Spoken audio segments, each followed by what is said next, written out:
Andrea Dovizioso tanggapi insiden Mandalika. Dari sudut pandang saya, Bezzecchi memang melakukan kesalahan. Yang paling berbahaya di balapan bukan kecepatan, tapi keputusan sepersekian detik di antara ambisi dan kontrol. Andrea Dovizioso mengucapkan kalimat itu dengan nada tenang saat diminta komentarnya mengenai insiden Marc Marquez dan Marco Bezzecchi di GP Mandalika. Suaranya datar, tapi setiap katanya seperti datang dari seseorang yang tahu betul apa yang sedang ia bicarakan. Dovizioso yang kini lebih sering tampil pembalap tes Yamaha, menilai insiden itu di tikungan 7 tidak terjadi karena kebetulan. Menurutnya, momen itu adalah konsekuensi dari gaya balap modern yang semakin agresif dan penuh tekanan sejak awal lap. Saya melihat insiden itu beberapa kali dari berbagai sudut kamera. Dari pandangan saya, Bezzecchi memang terlalu terlambat mengerem dan tidak cukup ruang untuk menghindari kontak dengan Marc, jelas Dovizioso. Insiden itu terjadi pada lap pertama. Saat memasuki tikungan 7, Bezzecchi terlihat mencoba menyalip dari sisi dalam, sementara Marquez sudah berada di jalur ideal untuk masuk tikungan. Namun, Bezzecchi tampak sedikit kehilangan kendali bagian depan motornya. Sentuhan antara ban depan dan buritan motor Marquez membuat keduanya terlempar keluar lintasan. Di lap pertama, semua pembalap ingin segera mendapatkan posisi, tapi di Mandalika, itu sangat beresiko.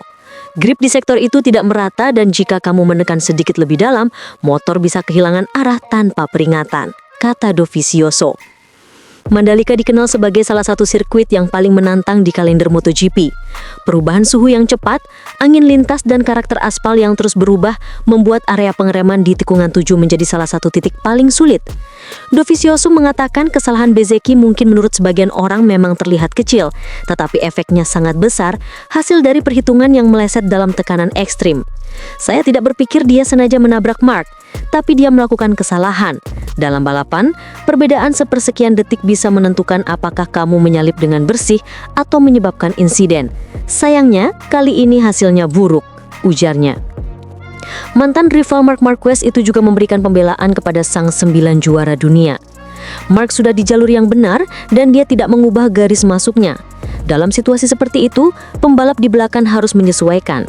Jadi, kalau bicara teknis, ya, Bezzecchi memang salah, tegasnya. Dovizioso kemudian berbicara soal mentalitas pembalap muda yang kini tumbuh dalam tekanan besar untuk tampil agresif sejak awal balapan. Menurutnya, MotoGP modern menuntut kecepatan tinggi dan keberanian, tapi kadang mengorbankan keseimbangan antara insting dan kehati-hatian. Di era sekarang, pembalap tidak hanya melawan lawan di lintasan, mereka juga melawan data, ekspektasi tim, dan tekanan publik. Semua ingin tampil menonjol, tapi kalau terlalu memaksakan hasilnya bisa seperti di Mandalika, katanya.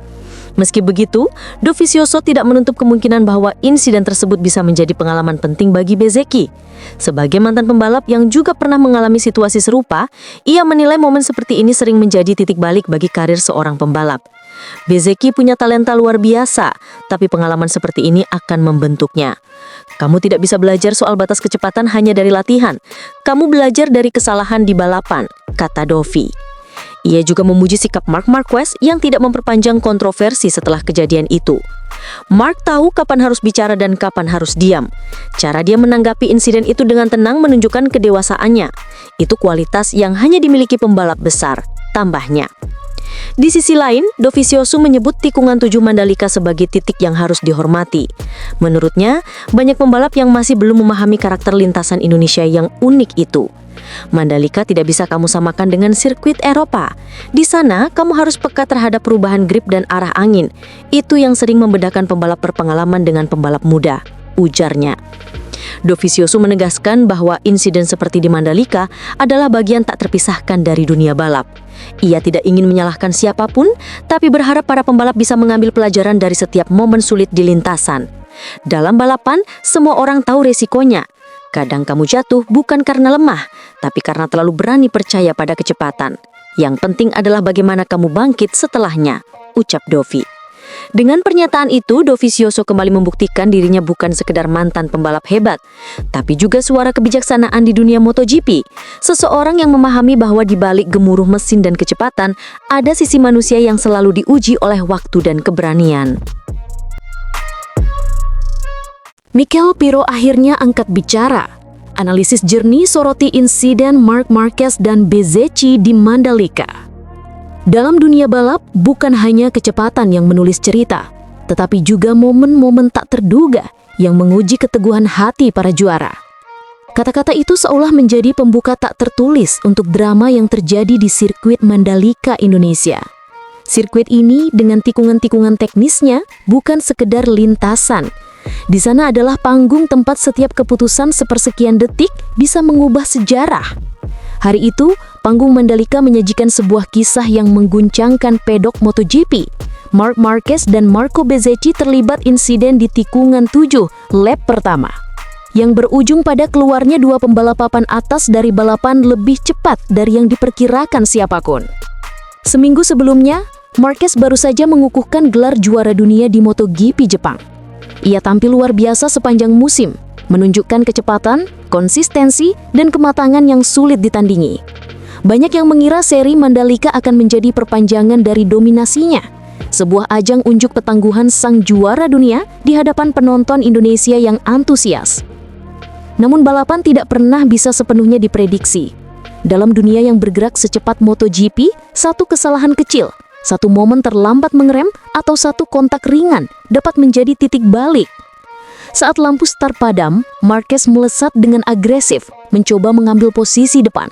Bezzecchi berada di belakangnya, membayangi dengan jarak yang sangat dekat. Kedua pembalap ini dikenal memiliki gaya menyerang sejak awal, mencoba mengontrol ritme balapan sejak tikungan pertama. Lap pertama menjadi medan di mana semua pembalap berusaha mempertahankan posisi terbaik. Dan itu berarti kecepatan tinggi, ruang sempit, dan reaksi instan. Ketegangan seperti ini selalu terasa jelas di tikungan-tikungan awal. Dan Mandalika, dengan karakter aspalnya yang unik, bukanlah tempat yang memberi banyak ruang untuk kesalahan. Saat mereka memasuki tikungan 7, sebuah tikungan teknis yang menuntut kombinasi pengereman presisi dan perubahan arah halus, Bezzecchi terlihat sedikit terlambat menekan rem. Dalam kecepatan tinggi, motor yang terlambat mengerem akan kehilangan sedikit kestabilan ketika mulai direbahkan. Itulah yang terjadi. Ban depan motornya kehilangan grip sesaat dan dalam waktu kurang dari 1 detik, bagian depannya menyentuh ban belakang Ducati Marc Marquez. Kontak itu terlihat kecil di layar, tapi efeknya besar. Marquez kehilangan keseimbangan dan terpelanting keras ke gravel dan terseret motor beberapa meter. Ia langsung memegangi bahu kanannya, area yang pernah mengalami cedera serius di masa lalu. Bezzecchi pun ikut terjatuh dan tidak bisa melanjutkan balapan. Dalam satu momen cepat, dua nama besar tersingkir. Suasana di garasi Ducati Lenovo berubah seketika. Dari semangat tinggi jelang start menjadi keheningan mencekam. Kru tim berdiri terpaku menaksikan tayangan ulang. Wajah-wajah tegang menghiasi pedok. Di tengah suasana itu, satu sosok berdiri dengan ekspresi serius namun tenang. Michele Pirro, pembalap tes Ducati yang juga sering menjadi pengganti saat krisis, tahu bahwa insiden itu bukan hanya kehilangan dua pembalap dari balapan. Ini adalah momen yang menuntut analisis, ketenangan, dan kepemimpinan. Setelah situasi sedikit reda, Pirro kemudian berbicara kepada media. Ia tidak terbawa emosi. Dengan nada tenang dan kalimat yang tertata rapi, ia menggambarkan apa yang terjadi dari sudut pandangnya. Kami semua langsung terdiam. Tidak ada yang menyangka Marquez akan mengalami kecelakaan seperti itu, apalagi di lap pertama, ujarnya. Namun yang menarik bukan hanya ketercukutannya, melainkan sikapnya dalam melihat kejadian tersebut. Pirro dengan tegas menyatakan bahwa tidak ada pihak yang patut disalahkan. Setelah saya melihat tayangan ulang, Bezzecchi kehilangan sedikit kendali di titik pengereman dan semuanya terjadi sangat cepat. Saya rasa kita tidak bisa menyalahkan Marco atau Marc. Ini murni kecelakaan dan saya yakin Marc setuju dengan pendapat saya. Dia bukan tipe pembalap yang suka mencari kambing hitam, kata Pirro. Pernyataan ini selaras dengan sikap Marc Marquez sendiri. Alih-alih menyalahkan, sang juara dunia memilih untuk tetap tenang. Ia menyampaikan pesan singkat yang mencerminkan kedewasaannya. Saya tahu resiko setiap kali turun ke lintasan. Ini bagian dari balapan. Yang penting sekarang adalah fokus pada penyembuhan dan kembali dengan 100% sebelum musim berakhir. Reaksi Marquez ini mendapatkan pujian luas di pedok. Tidak semua pembalap bisa merespon insiden besar dengan ketenangan seperti itu. Michele Pirro juga menyebutnya sebagai mentalitas seorang juara sejati. Marc tahu bagaimana menghadapi situasi sulit. Dia tidak mencari siapa yang salah. Dia hanya fokus untuk kembali. Itu mentalitas yang jarang dimiliki pembalap lain, ujar Pirro. Sebagai pembalap penguji, Pirro juga menyoroti faktor teknis yang berperan dalam insiden ini. Ia menjelaskan bahwa Mandalika memiliki karakter aspal dengan tingkat grip yang tidak merata, terutama di tikungan 7. Ketika pembalap menekan rem sedikit terlambat, bahkan sepersekian detik saja, hasilnya bisa fatal. Ini bukan soal kurangnya kemampuan, tapi sifat alam sirkuit yang menuntut presisi ekstrim. Lap pertama dengan kepadatan pembalap dan jarak yang rapat membuat kemungkinan kontak semakin tinggi. Dalam situasi seperti ini, kesalahan kecil bisa berujung pada konsekuensi besar. Setelah kejadian, Pirro juga memastikan bahwa tidak ada masalah mekanis pada motor Marquez maupun Bezzecchi. Ini murni soal timing dan posisi. Dalam dunia balap, tidak semua bisa dikendalikan pembalap. Ada faktor kondisi lintasan, tekanan ban, suhu aspal, hingga turbulensi angin yang bisa mempengaruhi kestabilan motor dalam sepersekian detik. Dengan Marquez dipastikan absen pada 2 seri mendatang, Ducati Lenovo harus segera menyusun rencana baru. Pirro sebagai pembalap pengganti akan mengambil peran penting dalam menjaga stabilitas tim. Namun fokus utama tetap sama, pemulihan Marquez. Tim tidak memberikan tekanan apapun padanya untuk kembali cepat. Mereka memahami betul bahwa kesehatan jangka panjang jauh lebih penting daripada poin di klasemen. Meski tidak turun ke lintasan, Marquez akan tetap terlibat aktif dalam diskusi teknis. Ia memberikan masukan, berdiskusi dengan teknisi, dan tetap menjadi bagian dari strategi tim. Semangatnya untuk terus berkontribusi bahkan ketika cedera menjadi bukti mengapa ia dianggap sebagai salah satu pembalap yang paling berpengaruh dalam sejarah MotoGP modern ini. Michele Pirro kemudian menutup komentarnya dengan pernyataan yang mencerminkan filosofi dunia balap. Tidak ada trek yang sempurna. Yang penting adalah pembalap memahami batasnya dan selalu waspada terhadap kondisi lintasan. Mandalika adalah sirkuit teknis, dan itu bagian dari tantangan, ujarnya tegas.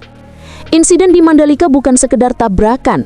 Ini adalah kisah tentang resiko, kecepatan, ketidakpastian, dan mentalitas juara. Tikungan 7 menjadi saksi bagaimana satu momen kecil bisa mengguncangkan sebuah akhir pekan. Namun lebih dari itu, Mandalika juga menjadi panggung yang menunjukkan sisi lain dunia balap. Sisi di mana ketenangan, kedewasaan, dan solidaritas tim menjadi pondasi menghadapi badai. Dalam dunia MotoGP, cerita tidak hanya ditulis oleh siapa yang finish pertama, tapi juga oleh mereka yang mampu bangkit setelah jatuh. Dan disinilah cerita Marquez, Bezzecchi, dan Pirro menemukan babnya penting. Jorge Martin tegaskan, bertekad menantang dominasi seorang Marc Marquez. Dalam dunia balap, kemenangan bukanlah sekedar soal siapa yang lebih cepat melewati garis finish. Ada cerita panjang tentang keteguhan, kesabaran, dan keberanian yang seringkali tidak terlihat di permukaan. Jorge Martin, juara dunia MotoGP 2024, adalah sosok yang kini berdiri di titik persimpangan antara luka, keraguan, dan kebangkitan. Musim 2025 menjadi saksi betapa kerasnya jalan yang harus ia tempuh dari cedera berulang, tekanan mental, hingga keraguan akan masa depan. Namun di balik itu semua, ia kembali dengan semangat baru, menatap ke depan dengan tekad untuk menantang dominasi Marc Marquez yang kini seolah tak terbendung. Sejak pramusim, nasib seolah mempermainkan Martin. Cedera datang di saat yang paling krusial ketika ia seharusnya membangun ritme dan persiapan saat baru pindah ke tim Aprilia. Saat mencoba kembali, cedera lain menghantam membuatnya hampir tak berdaya mengendalikan Aprilia hingga liburan musim panas tiba. Untuk seorang pembalap kelas dunia, momen itu bukan sekedar kehilangan fisik, melainkan juga kehilangan arah. Keraguan pun merayap, apakah ia masih bisa kembali ke performa terbaik?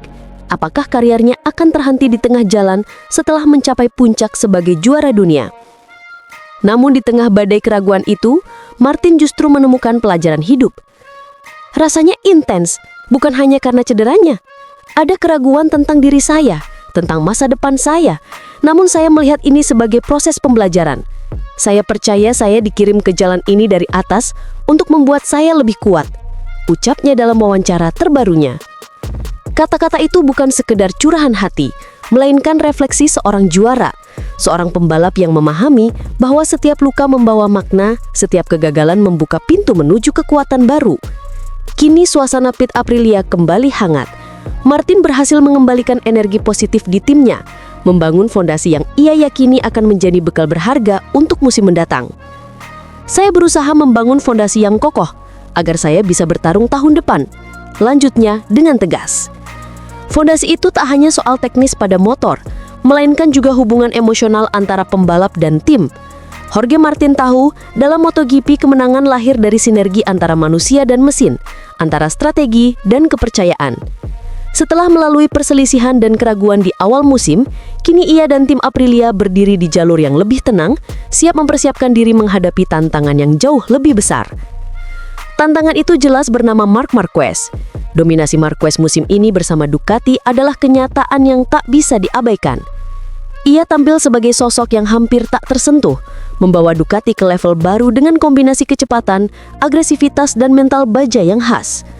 Bagi banyak pembalap, Marquez bukan hanya rival di lintasan, tetapi juga bayang-bayang yang menghantui psikologis mereka. Namun Martin tidak melihat dominasi itu sebagai alasan untuk menyerah. Justru sebaliknya, ia menjadikannya sebagai bahan bakar untuk motivasi. Saya akan melakukan segalanya untuk bersaing melawan Marc dan Ducati yang sangat kuat. Saya dan tim akan memberikan segalanya untuk memperjuangkan kejuaraan dunia. Ucapnya menegaskan tekad. Ucapan itu bukan hanya sekedar retorika. Jorge Martin adalah pembalap yang pernah membuktikan dirinya mampu melawan arus. Di musim 2024, ia menghadapi tekanan besar dari Pecco Bagnaia, namun berhasil keluar sebagai juara dunia. Itu menunjukkan bahwa ia memiliki mentalitas juara yang bisa bangkit di saat paling sulit. Kini meski badai cedera menghantam, ia percaya pada proses membangun kembali. MotoGP bukan sekadar arena adu cepat. Ia adalah panggung tempat para gladiator modern bertarung dengan keberanian, kecerdikan, dan hati. Jorge Martin tahu untuk kembali ke puncak, ia harus memadukan semuanya. Konsistensi di lintasan, hubungan kuat dengan tim, serta keberanian untuk menantang nama besar seperti Marquez. Di balik layar, Aprilia juga tahu bahwa mereka punya peluang. Dengan atmosfer yang kini lebih tenang dan visi jangka panjang yang mulai jelas, mereka mempersiapkan paket teknis yang lebih kompetitif. Aprilia ingin menjadikan Jorge Martin bukan hanya sebagai pembalap utama, tetapi juga sebagai simbol kebangkitan tim. Ketika ditanya soal ambisinya, Martin selalu menegaskan satu hal. Ia ingin kembali ke tempat yang layak untuknya, barisan depan, bersaing memperebutkan gelar dunia. Ia tak ingin hanya menjadi pelengkap di lintasan, ia ingin menjadi penantang sejati, sosok yang mampu mematahkan dominasi dan mengukir sejarah baru. Musim depan, dunia balap akan menunggu jawabannya. Apakah Jorge Martin mampu bangkit dari luka dan menjadikan pengalamannya sebagai kekuatan baru? Apakah ia mampu menjadi sosok yang menghadang langkah besar Marc Marquez atau bahkan merebut kembali singgasananya? Satu hal yang pasti, MotoGP 2026 akan menjadi panggung besar di mana semua mata tertuju pada persaingan ini. Jorge Martin sudah bertekad akan memberikan segalanya. Dan ketika seorang juara dunia berkata demikian, dunia tahu bahwa pertarungan baru yang lebih sengit sedang menanti di depan mata. Diminta rayakan gelar dengan angka 7 bukan 9, begini reaksi dan cara Marc Marquez menyikapinya. Menjelang laga match point MotoGP 2025 di Motegi, Jepang, sebuah kabar mengejutkan menyeruak dari balik layar dunia balap.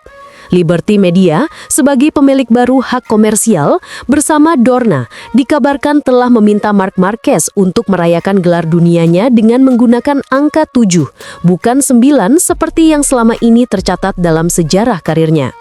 Menurut laporan motorsport.com, permintaan itu bukan tanpa alasan. Liberty ingin menggeser citra kejuaraan dunia balap motor menjadi lebih menonjolkan kelas premier, yakni MotoGP, dan secara perlahan menempatkan Moto2 dan Moto3 sebagai kelas sekunder. Pola ini mencerminkan model di Formula One, di mana hanya gelar utama F1 aja yang diagungkan, sementara F2 dan F3 lebih dianggap sebagai jenjang pembibitan. Sejak pertama kali digelar pada 1949, Grand Prix balap motor memang memperlakukan semua kelas sebagai bagian integral dari kejuaraan dunia. Gelar dari GP 125, kini Moto3, GP 250, kini Moto2, hingga kelas utama selalu diperhitungkan dalam statistik total gelar seorang pembalap. Dalam konteks inilah, Marquez selama ini diakui sebagai pemilik 8 gelar dunia, termasuk 6 dari kelas MotoGP. Namun, situasi tampaknya mulai berubah. Dalam kunjungan perwakilan Liberty ke sirkuit Misano pada seri San Marino pertengahan September pertama lalu, muncul dorongan internal untuk melakukan reposisi citra. Moto2 dan Moto3 akan dipromosikan sebagai kelas pengembangan, sementara MotoGP didorong sebagai satu-satunya mahkota sejati yang diperhitungkan secara resmi dalam branding global ke depan. Demi memperkuat langkah tersebut, Liberty dan Dorna bahkan dikabarkan telah menginstruksikan para broadcaster untuk memberi porsi sorotan jauh lebih besar pada MotoGP, sembari mengurangi porsi liputan Moto2 dan Moto3. Implikasinya, jika Marquez berhasil mengunci gelar dunia di Motegi, maka perayaan resminya akan dipromosikan sebagai 7 kali juara dunia MotoGP, alih-alih 9 kali juara dunia Grand Prix. Bagi sebagian pihak, langkah ini dinilai bisa mengikis sejarah yang telah lama dijunjung dalam dunia balap motor. Namun Liberty tampaknya menilai penguatan citra kelas Premier lebih penting demi kepentingan komersial jangka panjang, terutama untuk memaksimalkan potensi pasar global MotoGP yang kini sedang berkembang pesat. Menanggapi hal ini, dikabarkan Marquez memutuskan untuk tidak terseret dalam pusaran kontroversi tersebut. Alih-alih menuruti permintaan Liberty dan Dorna untuk merayakan dengan angka 7, sang baby alien justru memilih sesuatu yang jauh lebih sederhana sekaligus simbolis, yakni angka 1. Keputusan ini diambil untuk menghindari diskursus dan perdebatan yang tidak perlu, tulis El Periodico dalam laporannya. Marquez akan merayakan gelarnya dengan angka 1 di kaos, spanduk, dan selebrasinya. Pesan bahwa ia adalah sang nomor 1 dunia saat ini tanpa perlu membahas total gelar masa lalu. Sikap Marquez ini dinilai sebagai langkah elegan yang menunjukkan kematangan seorang juara. Ia tidak ingin kemenangan terbesarnya musim ini dikaburkan oleh perdebatan teknis tentang cara menghitung gelar. Bagi Marquez, angka hanyalah simbol. Yang terpenting adalah membuktikan siapa yang tercepat dan terbaik di lintasan. Sesuatu yang telah ia lakukan sepanjang musim 2025 dengan dominasi nyaris mutlak. Maka ketika Liberty mencoba mendefinisikan ulang sejarah, Marquez justru menanggapi dengan rendah hati. Cukup 1 angka untuk menggambarkan siapa penguasa sejati, angka 1. Dalam banyak kesempatan, Marquez sendiri pernah menegaskan bahwa obsesinya bukan pada jumlah gelar, melainkan pada sensasi mengalahkan para rival terbaik di atas motor tercepat. Musim ini, bersama Ducati, ia telah membuktikannya lewat rangkaian kemenangan brilian yang mengembalikannya ke puncak dunia. Keputusan ini juga dipandang sebagai pesan simbolis bagi dunia balap, bahwa gelar, penghargaan, dan rekor hanyalah konsekuensi dari kerja keras, bukan tujuan utama. Dengan memilih angka 1, Marquez menegaskan bahwa setiap musim dimulai dari nol, dan hanya performa terkinilah yang benar-benar menentukan siapa yang pantas disebut raja. Kini, dunia menanti apakah di Motegi nanti Marquez benar-benar akan mengunci gelar dunia ke-7-nya di kelas MotoGP atau yang ke-9 dalam hitungan di semua kelas, sekaligus mengukuhkan dirinya sebagai simbol keunggulan mutlak di era baru MotoGP.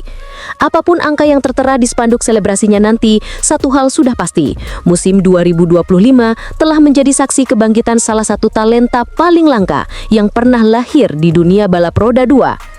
Dan lewat 1 angka yang sederhana itu, Marquez seolah ingin berkata kepada dunia, "Aku bukan hanya juara masa lalu, aku adalah nomor 1 saat ini."